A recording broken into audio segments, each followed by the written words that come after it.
बिस्मिल्लाहिर्रहमानिर्रहीम। केपीके में ऑपरेशन नहीं होने देंगे, ये ललकार थी अली अमीन गंडापुर साहब की, जो वज़ीर आला हैं खैबर पख्तूनख्वा के। वो बन्नू में खिताब कर रहे थे। उन्होंने कहा कि हमारे नाम पे डॉलर लिए गए, हमें बेवकूफ़ समझा जाता है। ऑपरेशन पहले भी नाकाम हुए, अब अगर मजीद ऑपरेशन किए गए तो वो भी नाकाम होंगे। साथ साथ उन्होंने इस अज़म का अदा किया कि अब केपीके के अंदर जो ऑपरेशन होगा वो पुलिस करेगी। केपीके की पुलिस के पास कितने वसाइल हैं उसके ऊपर भी आज के प्रोग्राम में हम बात करेंगे। क्या केपीके की पुलिस ऑपरेशन कर सकती है? अली अमीन गंडापुर साहब जिनका इम्तिहान अब शुरू होता है, क्या वो इस इम्तिहान के अंदर पूरा उतरेंगे? क्या ये किसी वज़ीर आला की तकरीर थी या सियासी मामलात के ऊपर सियासी गुफ्तगू की गई? इन तमाम चीज़ों का जायजा लेंगे, लेकिन पहले देखते हैं अली अमीन गंडापुर साहब ने कहा क्या। हमारे ऊपर ऑपरेशन किया गया और बेवकूफ और पागल वो होता है जो अपने तजर्बे से भी नहीं सीखता।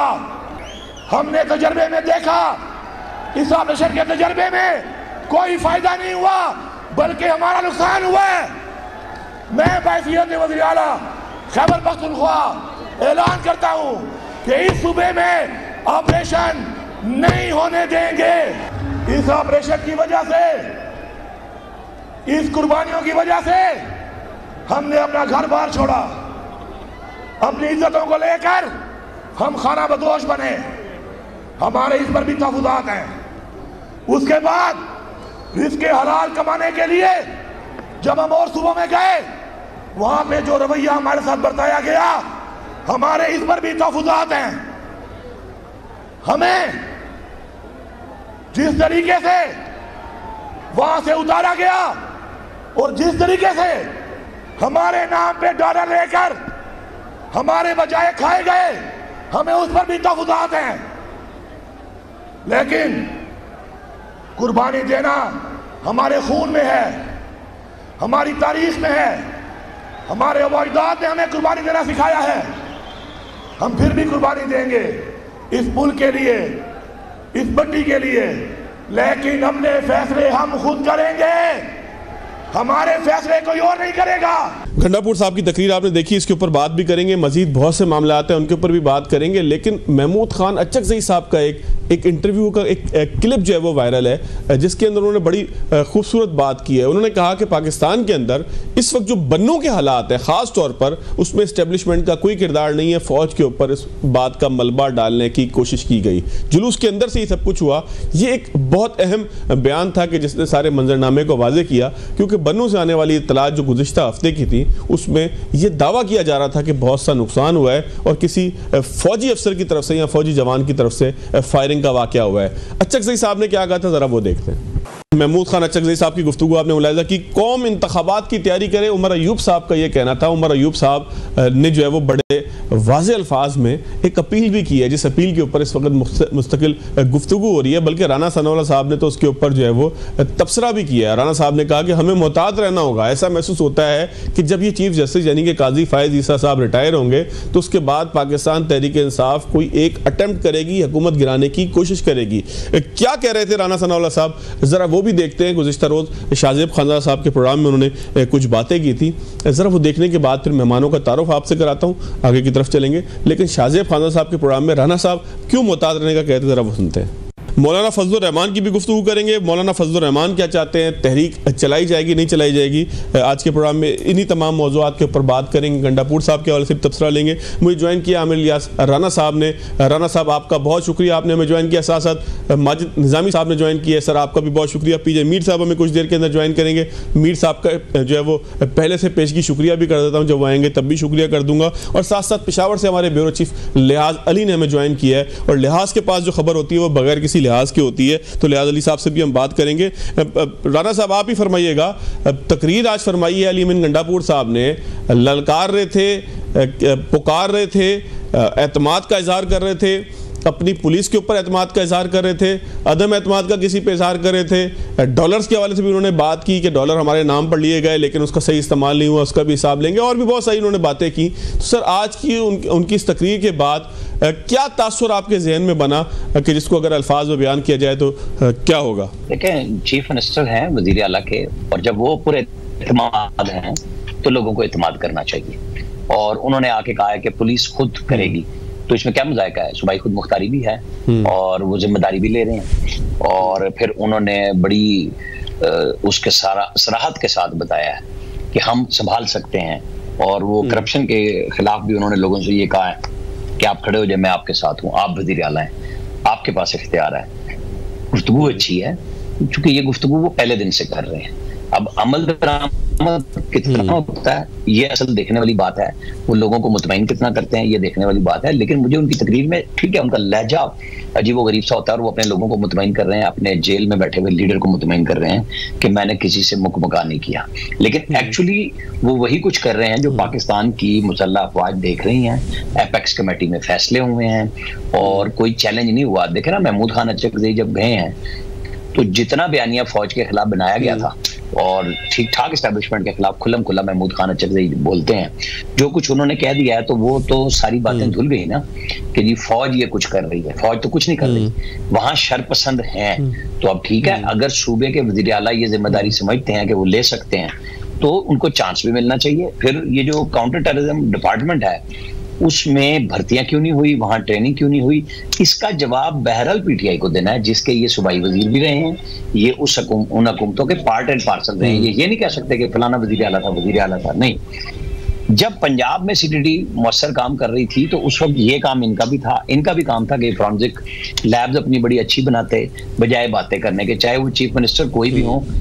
इक्तदार तो इमरान खान का ही है ना, आज भी वहीं पे है। तो अब अगर ये ऑन कर रहे हैं तो हमें मौका देना चाहिए कि ठीक बात है, करें। सर, इनकी जो तकारीर है मौला जट स्टाइल की, वो आप समझते हैं कि वो मजमे को मुतासर करने के लिए, या मजमे के सामने जिस तकरीर होती है उसका ताल्लुक वहां तक है और एडमिनिस्ट्रेटिवली गंडापुर साहब जो है वो दूसरे तरीके से एक्ट करते हैं? नहीं, देखें, मैं तो आज की तकरीर के बाद ये समझता हूँ ना कि जब वो जिम्मेदारी ले रहे हैं तो उसको चेक करना चाहिए ना। मीडिया का काम है चेक करें कि जब वो कह रहे हैं हमारी पुलिस कैपेबल है तो हमें पुलिस को हौसला देना चाहिए ना। इसमें क्या मुजाहिका है? हम क्यों चाहते हैं कि फौज हर काम करे और फौज क्यों आए? फौज भी यही चाहेगी कि अगर हमारे अपने सिविलियन लाइन फोर्सेस के इदारे मजबूत हों तो इससे अच्छी तो कोई बात नहीं है ना। वजीर आला उनको बैकअप करे, उनके साथ खड़ा हो, शाना बशाना हो। जिस तरह उन्होंने आज अपनी पुलिस की बैक थपकी है कि नहीं बिल्कुल ठीक है कि आप करो और मैं आपके साथ हूं, तो मुझे तो अच्छा लगा। चाहे स्टाइल उनका जो भी हो, कर वो बात ठीक रहे हैं। तो वो कह रहे हैं ना कि हम संभाल लेंगे और किसी इदारे को ये काम करने की जरूरत नहीं है, तो फिर इदारे को भी देखना चाहिए। सब तहम्मुल का मुजाहरा करें। जो वाकया बन्नू में एक साजिश बन सकता था, अल्लाह ताला ने उससे बचाया है। बहुत सारे लोग बेनकाब हुए हैं, उनके खिलाफ जो एक्शन है वो भी होना चाहिए और वज़ीर आला को भरपूर मौका मिलना चाहिए कि जब वो कह रहे हैं कि हम ये करा सकते हैं और अवाम और पुलिस उनको, वो कहते हैं पुलिस की अवाम आपके साथ है, मैं आपके साथ हूँ, तो इससे तो अच्छी कोई बात नहीं है ना। ये होना चाहिए। अगर पंजाब में ये काम हो सकता है कि पुलिस अपने काउंटर टेररिज्म डिपार्टमेंट को अच्छा करके, वाकयात तो हर जगह पे बुरे और अच्छे होते हैं, लेकिन कमांड का काम है संभालना। तो आज मैं वज़ीर आला की इस तकरीर को नंबर दूंगा कि ये हौसला अफजाई के लिए थी, लोगों के जज्बात को अंगेज करने के लिए नहीं थी, बल्कि वहां जाके ये तब्दील करने का मकसद ठंडा करना था लोगों को, ताकि जो धरने हैं वो भी खत्म हो और लॉ एंड ऑर्डर की सिचुएशन बेहतर हो सके। वज़ीर आला को चाहिए कि इन लफ्जों के बाद अब अमली सतह पे जो एक्शंस वो चाह रहे हैं, जो कहे गए हैं एपेक्स कमेटी में उन्होंने मंजूर किए हैं, उन पे अमल दरामद कराएं। नाज़रीन, यहाँ पे एक छोटा सा ब्रेक लेते हैं। ब्रेक के बाद आएंगे तो अली अमीन गंडापुर साहब के हवाले से बात करेंगे कि कितनी कैपेबिलिटी केपी के पुलिस के पास है कि वो ऑपरेशन कर सके और एक ऐसा ऑपरेशन कर सके कि जिसके नतीजे में हम कहेंगे पायदार अमन कायम हो सके, और उसकी जिम्मेदारी किसके ऊपर आएगी अगर खुदा ना खास्ता कोई वाक़या होता है। ब्रेक के बाद खुशामदीद। बात हो रही थी फौजी ऑपरेशन के हवाले से, और फौजी ऑपरेशन के हवाले से गंडापुर साहब ने वाज़े तौर पर कहा है कि कोई अज़म इस्तेहकाम या किसी भी किस्म का कोई ऑपरेशन अगर किया गया, टारगेटेड हो या जो भी हो, तो वो उनकी पुलिस करेगी। तो पुलिस की सलाहियतों के ऊपर भी बात हो रही है। निज़ामी साहब को भी शामिल करते हैं। निज़ामी साहब, आप क्या समझते हैं? जैसा राना साहब कह रहे हैं कि पॉजिटिव है, यहाँ तक तो बात कम अज़ कम समझ में आती है बासानी कि पॉजिटिव ज़रूर है। वहाँ पर लोग जो है वो जज्बाती थे, बन्नू के अंदर हालात पहले भी ख़राब हुए, फिर वहाँ पर मुख्तलिफ अफवाहों का बाजार भी गर्म रहा, फिर उसके बाद जो है उसकी वजाहतें भी आती रहीं। फिर अचकज़ई साहब की जिस इंटरव्यू की बात हो रही है उसमें भी उन्होंने कहा कि जी फ़ौज का कोई इसमें लेना देना नहीं था, शरपसंद अनासिर थे। तो इन तमाम सूरत हाल के अंदर वज़ीर आला की तकरीर ये बिल्कुल दुरुस्त बात है कि पॉजिटिव एक इम्पैक्ट लेके जाती है, लेकिन ये कह देना कि जी ऑपरेशन नहीं होने दूंगा, पुलिस ऑपरेशन करेगी, ये बात आपको दुरुस्त महसूस होती है? ख़ास तौर पर तनाजुर मैंने आपको बताया कि जहाँ असर मगरिब के बाद थाने बंद हो जाया करते हैं जिन इलाकों के अंदर। जी बहुत शुक्रिया। मुझे ऐसे लग रहा है कि शायद अली अमीन गंडापुर के दो महाज हैं। एक तो वो एडमिनिस्ट्रेटिवली चलना चाहते हैं, जिसके अंदर उनकी एडमिनिस्ट्रेशन इस्टेब्लिशमेंट से डील करती है, वहां पे उनका रवैया मुख्तलिफ होता है। दूसरी जानिब एक अवामी महाज है, पीटीआई के वोटर्स हैं, इमरान खान हैं, वहां पे वो अपना जारहाना रवैया इस्तेमाल करते हैं ताकि वो मकबूल आम रह सकें। तो जो ऑपरेशन का मामला है, इसमें दोनों को इस चीज का इल्म है, तहरीक इंसाफ को भी और हुकूमत पाकिस्तान को भी, कि यहाँ पर विदाउट कोऑर्डिनेशन कामयाब ऑपरेशन नहीं हो सकता और उसमें एस्टेब्लिश फौज, तहरीक इंसाफ की सूबाई हुकूमत को कहीं ना कहीं पॉइंट्स के ऊपर एक दूसरे फाकिराई करना होगा और ये नहीं सोचा जा सकता कि आर्मी सूबाई हुकूमत की हमायत के बगैर वहां पे कुछ कर पाएगी, बड़ा मुश्किल हो जाएगा। दूसरा ये है कि फौजी ऑपरेशंस के नाम के साथ खासी वहां पे अवाम का ये तासुर है कि उसके साथ खासी तल्ख यादें हैं, उसमें तबाही ज्यादा हुई, नुकसान भी पहुंचा, लोग दरबदर हुए, तो उसके साथ जो एक परसेप्शन वाबस्ता है वो कितनी खुशगवार नहीं है। तो इसलिए अज़्म इस्तेहकाम में पहले भी कहा गया कि ये कोई उस तरह से कोई इतना बड़ा ऑपरेशन नहीं होगा, इंटेलिजेंस बेस्ड कार्रवाइयां ज्यादा होंगी, तो डेफिनेटली उसके अंदर पुलिस को करना चाहिए और एम्पावर करना चाहिए। और जब हम ये शिकवा करते हैं कि फौज सारा काम करती है, तो डेफिनेटली सियासतदानों को ये ख्याल करना चाहिए कि वो अपने इदारों को इस कदर मजबूत बनाएं और जानदार बनाएं कि जब ऑपरेशन का या कोई मुश्किल वक्त आए तो वो बेहतर परफॉर्म कर सकें। तो खैबर पख्तूनख्वा की पुलिस का डेफिनेटली बड़ा अहम किरदार होगा। ठीक हो गया निजामी साहब, जरा मैं राना साहब की तरफ दोबारा आऊँगा। राना साहब, सोहेल वड़ाई साहब ने एक कॉलम लिखा जिसपे उनको काफ़ी जो है वो तनकीद का सामना करना पड़ रहा है पीटीआई की तरफ से, सकूते ढाका कहीं एक और ना हो जाए, और उसमें उन्होंने तमाम सूरत सामने रखी, फौजी ऑपरेशंस की बात की, तमाम चीज़ों की बात की। तो एक तासुर एक ये उभर रहा है, मुस्तकिल मुख्तलिफ जावियों से ये बात आ रही है कि केपीके बिल्कुल एक अलग चलना चाहती है, रियासत के साथ नहीं चलना चाहती, और वहाँ पर जो है वो कुछ इस तरह की बातें हो रही हैं। तो अगर वड़ाई साहब के कॉलम को सामने रखते हुए कोई तबसरा करें आप, तो क्या बनेगा सर? देखिए, वड़ाई साहब की एक अपनी गुफ्तगू का स्टाइल है जिसको वो तहरीर में भी लाते हैं, तो मुझे उसके ऊपर कोई तबसरा नहीं करना है। उनका जांचने का अपना एक तरीक़ाकार है और वो बड़े सीरियसली लिखते हैं, लेकिन वो बात है ना, शिकवा और जवाबा, फिर वो भी लिखना पड़ता है कि एक कलम इस तरफ, एक कलम दूसरी तरफ। तो ये उनकी राय है, उनको उसके ऊपर मैं कोई तबसरा नहीं करूंगा।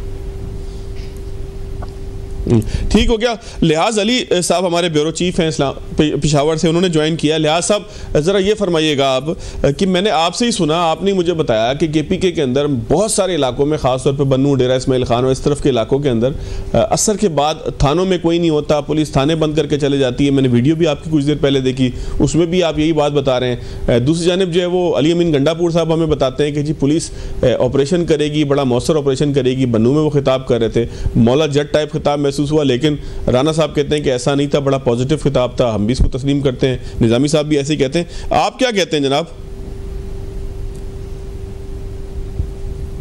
खैबर पख्तूनख्वा की जुनूबी अजला नहीं, बल्कि इस वक्त कैपिटल सिटी पेशावर में, जहां पर इस वक्त हम बैठे हुए हैं, पेशावर की जो मुजाफाती पुलिस स्टेशन होते हैं, वहां पर मगरिब के बाद पुलिस स्टेशन को ताले लगा दिए जाते हैं। यही सिचुएशन खैबर पख्तूनख्वा की जो तकरीबन 9 से लेकर 10 तक जुनूबी अजला है, वहां पर भी इस वक्त यही सिचुएशन बनी हुई है। गुज़िश्ता रोज जो एपेक्स कमेटी में था, वहां पर बुनियादी तौर पर लोगों का एक मुतालबा था कि मिलिट्री घरों में दाखिल होती है तो उनको मुश्किलात का सामना करना पड़ा होता है, इसलिए पुलिस आई जो कम अज कम इलाकाई रसूम रिवाज का ख्याल रखती है। इसी वजह से पुलिस के मतलब है कि एक तो इसकी कैपेसिटी बढ़ा दी जाए और दूसरा सिर्फ वही ऑपरेशन करेगी। ये सवाल बनो के हद तक नहीं है, ये सवाल खैबर पख्तूनख्वा की बेशतर अजला तक है।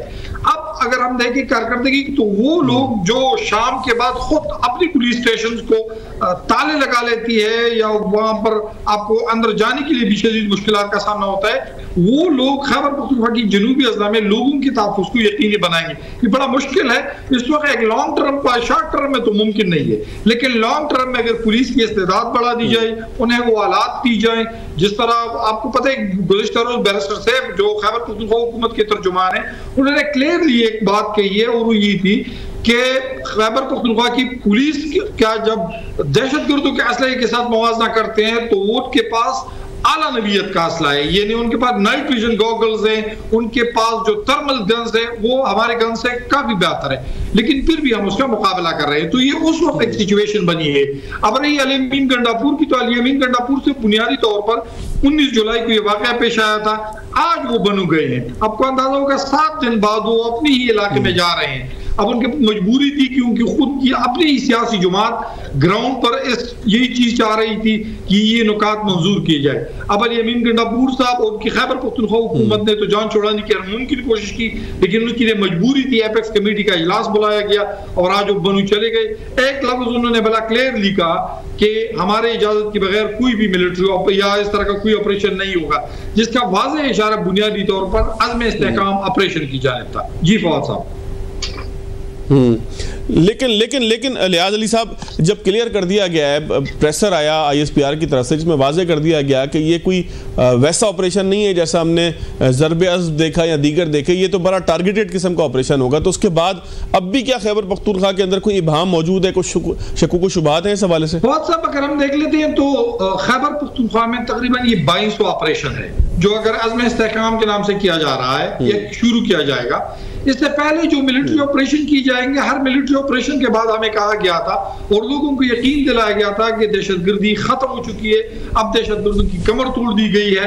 हजारों मकानात मिसमार की जाती थी, मार्केटों को तबाह किया जाता, लेकिन बाद में वो दहशतगर्द दोबारा आ जाते थे और ये सब कुछ आपके सामने हो रहा है। ये इस तरह की नहीं है कि कोई काउंटर नैरेटिव है, लेकिन इसी वजह से लोग जो है अब डर रहे हैं कि अब मजीद मिलिट्री ऑपरेशन के लिए तैयार नहीं है। पहले वाले जो मिलिट्री ऑपरेशन थे उनका ऑडिट किया जाए, उनमें जो कामयाबियां क्यों नहीं मिली वो गलतियां दोबारा ना दोहराई जाए। अब अगर हम काउंटर नैरेटिव यहां पर बनाते और कहते हैं कि अगर मिलिट्री ऑपरेशन नहीं किया जाता तो आपके पास नैरेटिव क्या है, तो सबसे बुनियादी सवाल ये है कि इस वक्त आर्मी जो है वो सरहदात पर मौजूद है, इसके अलावा हमारी जो इंतजामिया वो भी मौजूद है, तो वहां से इन्फिल्ट्रेशन को रोके और यहां पर इसके अलावा एक काउंटर स्ट्रेटेजी बनाए कि इन दहशतगर्दों का खात्मा हो सके। एक और सवाल फवाद साहब जो है वो गुड और बैड तालिबान का है। हमारे यहाँ बदकिस्मती से ये तासुर कायम रह चुका है अवाम के दरमियान कि गुड और बैड तालिबान हमेशा से रहे हैं। किसी जमाने में अफगान तालिबान भी हमारे लिए बड़े गुड तालिबान हुआ करते थे, लेकिन आजकल वो बैड तालिबान है।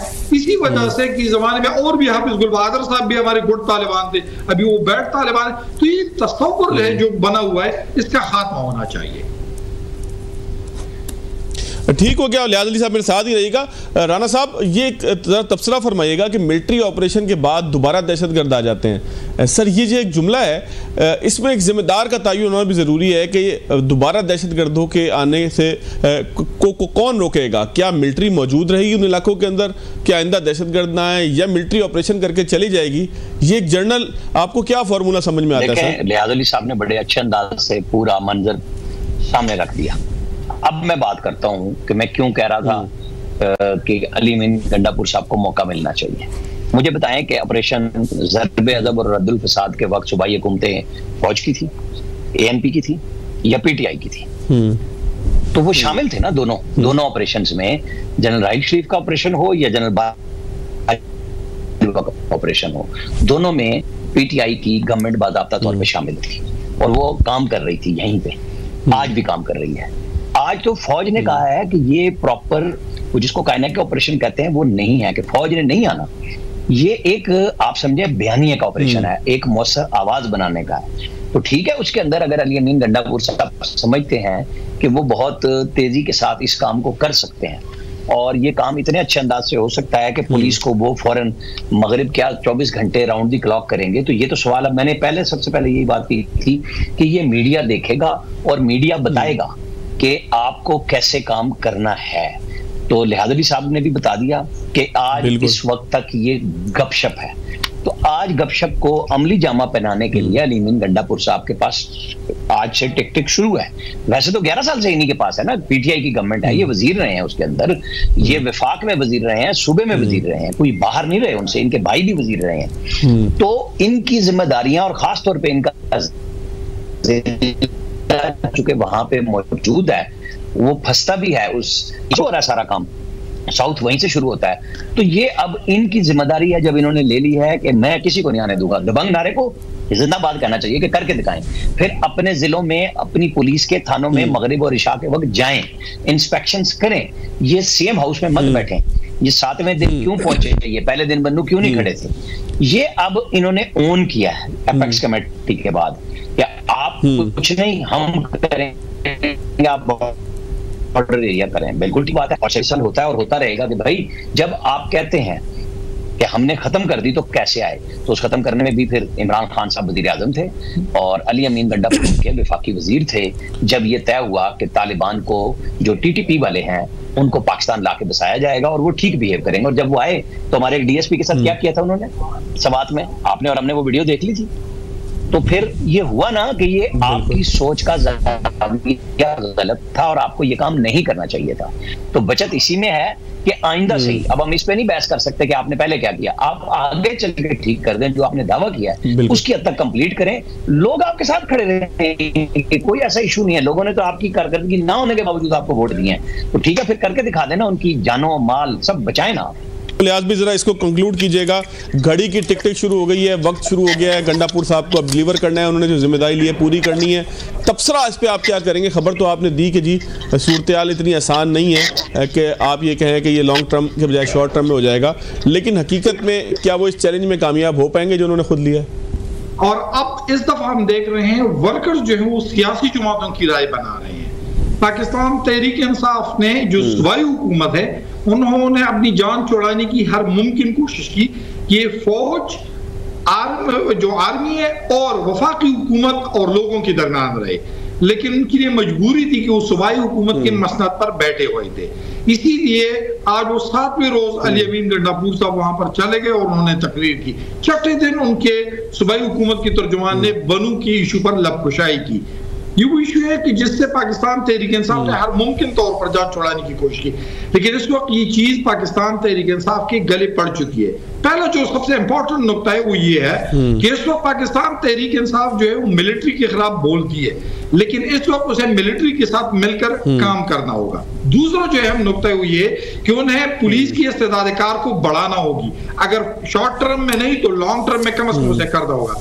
एक और चीज जो अभी तक पीटीआई की पॉलिसी टीटीपी के मुतालिक कोई वाज़ेह नहीं थी, एक एम्बिगुअस पॉलिसी थी जिसमें वो कभी उनकी दफ्तर की बात करती थी, कभी उनसे मुज़ाकरात की बात करती थी, कुल करो नहीं आती थी। अब पाकिस्तान तहरीक इंसाफ टीटीपी के मुकाबले में कुल करो से आना होगा। अगर उन्हें ये मिलिट्री ऑपरेशन जो पुलिस करेगी तो उन्हें ओन करना होगा। इसी वजह से पाकिस्तान तहरीक इंसाफ जिस चीज से अपने आप को छुड़ाने की कोशिश कर रही थी उसमें वो आ गई है और उसे लाया गया है। अब पाकिस्तान तहरीक इंसाफ का हर वर्कर यकीनी तौर पर जब आर्मी के खिलाफ बोलेगा तो उसके खिलाफ भी ये लोग बोलेंगे कि आप तो एक जगह पर उनके साथ लड़ रहे हो, आगे जाके आप उनके खिलाफ भी लड़ रहे हो। तो ये नैरेटिव जो है वो डुअल नैरेटिव, ये उसको अब चेंज करना होगा। ये पाकिस्तान तहरीक इंसाफ के लिए होगा। दूसरी बात यह है कि इस वक्त खैबर पख्तूनख्वा में सिर्फ मैं अगर आपको जुलाई तक के आदाद शुमार दे दूं तो सिर्फ जुलाई तक के आदाद शुमार के मुताबिक खैबर पख्तूनख्वा में 70 से ज़ायद पुलिस एहलकार जो है वो टारगेट किलिंग में मारे जा चुके हैं। और आपके लिए हैरान की बात ये कि इन 70 से ज़ायद एहलकारों में से तकरीबन 49 से ज़ायद एहलकार खैबर पख्तूनख्वा की जनूबी अजला में मारे गए हैं। तो ये अंदाजा लगा सकते हैं कि इस वक्त खैबर पख्तूनख्वा की जनूबी अजला की पोजीशन क्या है।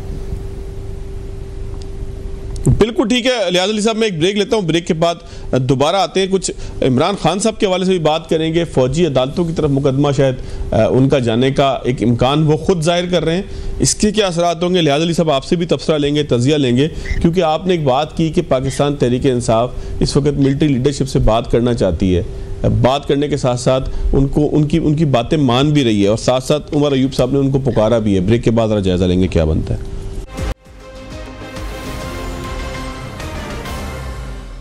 ब्रेक के बाद खुशामदीद। पीजे मीर साहब ने भी हमें ज्वाइन किया है, साथ साथ माजिद निज़ामी साहब, आमिर इलियास राना साहब और लिहाज अली साहब पेशावर से मौजूद हैं। मीर साहब, थोड़ी देर पहले हम बात कर रहे थे अली अमीन गंडापुर साहब के खिताब की जो उन्होंने थोड़ी देर पहले किया। उन्होंने कहा कि जी ऑपरेशन हम खुद कर लेंगे, पुलिस करेगी, उसके ऊपर कैपेबिलिटीज़ के ऊपर भी सवाल उठे। मुख्तसर सा तबसरा कर दीजिएगा सर, ताकि फिर अगले मौजू की तरफ चलें। सर साहब अगर कहते हैं कि हम खुद करेंगे तो इसमें क्या प्रॉब्लम है? वो दूसरी एजेंसीज के जो लोग हैं उनको ना शामिल करें, क्यों ना करें? वो भी पाकिस्तानी है, आप भी पाकिस्तानी हैं, आप प्रोविंस को हेड करें, बल्कि आपको जितनी असिस्टेंस चाहिए आप हमारी एजेंसी से रहें। ये क्या बात है कि मैं अकेला करूँगा, हम खुद कंबाइंड एफर्ट होती है, और ये आज की नहीं है, ये चलती है इसके अंदर। तो इसके अंदर मैं समझता हूँ एक from a provincial point of view आपकी कोऑर्डिनेशन होनी चाहिए, आप सबके साथ मिलकर आपने काम करना। ये कोई ईगो का मसला नहीं, ये आवाम की सेफ्टी का मसला है। तो आई डोंट नो कि व्हाई कि हम अकेले करेंगे, व्हाई। बिल्कुल ठीक है। अच्छा मीर साहब, जरा अगले मौजू की तरफ भी हम आ जाते हैं। उमर अयूब साहब ने कहा कौम अगले इंतखाबात की तैयारी करे। साथ ही शहबाज शरीफ साहब ने किसी और सवाल के जवाब में एक वजाहत ये दी, उन्होंने कहा हुकूमत मुद्दत पूरी करेगी। सर 4 माह की हुकूमत को ये कहना क्यों पड़ रहा है कि हुकूमत मुद्दत पूरी करेगी? और उमर अयूब साहब ने किस बुनियाद पर कहा कि कौम अगले इंतखाबात की तैयारी करे? साथ साथ आर्मी चीफ के लिए भी उन्होंने अच्छे अल्फाज का इस्तेमाल किया, जैसा कि वो करते नहीं होते। देखिए जो उमर बात कर रहे हैं, एक्चुअली आपको पता है कि उनको एक इशू है इस इलेक्शंस के ऊपर। ये जो फॉर्म 45-47 की जो बात हो रही है, फिर उसके बाद एक डिस्प्यूट पड़ गई है। लेकिन शहबाज शरीफ मैं समझता हूँ इसलिए कह रहे हैं because may be he is feeling insecure, may be वो देख रहे हैं कि ये जो पीटीआई की पॉपुलैरिटी है बहुत ज़्यादा है, डिस्पाइट द फैक्ट इसको मफल किया जा रहा है, लेकिन उसकी पॉपुलैरिटी निकल रही है, हर जगह निकल रही है। So maybe because of that and maybe he feels establishment might be pushed on. अब अगर होती है तो मे बी वो कॉल इन करते हैं नेशनल गवर्नमेंट की, so we don't know. But at the end of the day जो आपके हालात हैं, हम सारों के हालात हैं, वो इतने अच्छे नहीं हैं। अब 7 रुपये 13 पैसे, अब ये 1 जुलाई से ये अगस्त से आपके पैसे बढ़ रहे हैं बिजली के। अब आप मुझे बताओ 7 रुपये 13 पैसे जो बढ़ेंगे, आवाम की तो कमर टूट जाएगी। अब इसके ऊपर कोई बात कर नहीं रहा अभी, ये सिर्फ गौर इजाज हैं जो कि इसको स्पीयरहेड कर रहे हैं। And hats off to him कि कोई ना कोई तो आदमी खड़ा होके इस पे आवाम की बात कर रहा है। He is a non political but he is talking people's language. फिर साथ साथ वो ये भी कह रहे हैं कि भाई ये आईपीपीज के जो कैपेसिटी टैक्स तुम 24 रुपए आवाम पे ठोका हुआ है और प्रोडक्शन आपकी है नहीं। 3 प्रोडक्शन ये कंपनीज है आईपीपीज बिजली बना ही रहे हैं और आप 1.25 बिलियन के और उससे ज्यादा भी आप पैसे इनको दे रहे हैं। ये क्यों? इसकी तो इंक्वायरी होनी चाहिए, इसका फोरेंसिक ऑडिट होना चाहिए। तो द क्वेश्चन इज, ये हमारे मेन इशू है। बाकी पीटीआई देखो ऑपोजिशन में, उसका हक है, जिस तरह नून का था, पीपल्स पार्टी ऑपोजिशन के अंदर ये अपोज करते थे, दैट्स फाइन। लेकिन with in the domains of democracy, with in the domains of decency, with in the domains of mutual respect आप करो, and with in the domains के पब्लिक इंटरेस्ट में ज्यादा है। अब तो हम सर्वाइवल की बात कर रहे हैं जनाब। आपने कहा कि शहबाज शरीफ साहब मुद्दत पूरी करेगी, भाई हम भी कहते हैं मुद्दत पूरी करो, हम कहते हैं बिल्कुल पूरी करो, लेकिन डिलीवर तो करो ना यार। डिलीवरेंस क्यों नहीं आ रही? You know that is the crux of. बिल्कुल ठीक कह रहे हैं पीजे मीर साहब। आपका सर शुक्रिया। जरा माजिद निजामी साहब आप जरा तबसरा फरमाइएगा। कौम इंतखाबात की तैयारी करे, ये उमर अयूब साहब ने किस ख्याल की बुनियाद पे कहा? फिर उन्होंने आसिम मुनीर साहब से अपील कर दी है इस दफ़ा, तो वरना तो वो तनकीद किया करते थे। तो ये अपील से तनकीद से अपील, ये सफ़र कैसे हुआ सर? ये मुझे ऐसे लगता है कि ये पीटीआई की जानिब से अपने कारकुनान को उम्मीद दिलाने के लिए एक पैगाम है।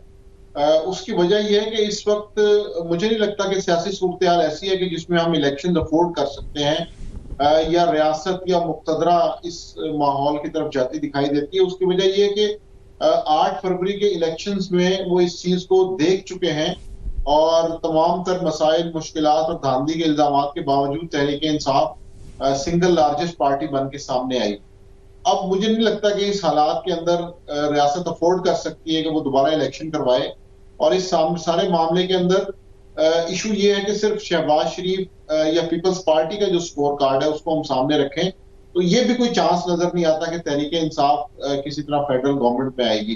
तो मुझे तो ये एक सियासी स्टेटमेंट लगती है कि जिसके अंदर कारकुनों को उम्मीद दिलाई गई है, उनको मायूसी से बचाया गया है और उनके लिए कुछ उम्मीद रखी गई है कि वो ऐसे मामलात में जाएं। उसकी वजह ये है कि मौलाना फजलुर रहमान ने भी जब इमरान खान साहब के खिलाफ धरना दिया था तो उस वक्त भी उन्होंने इसी चीज को सामने लेके आए थे कि जी हमें इलेक्शंस चाहिए, हमें मैंडेट चाहिए, लेकिन कुछ वादे वगैरह करके उन्हें भेज दिया गया था।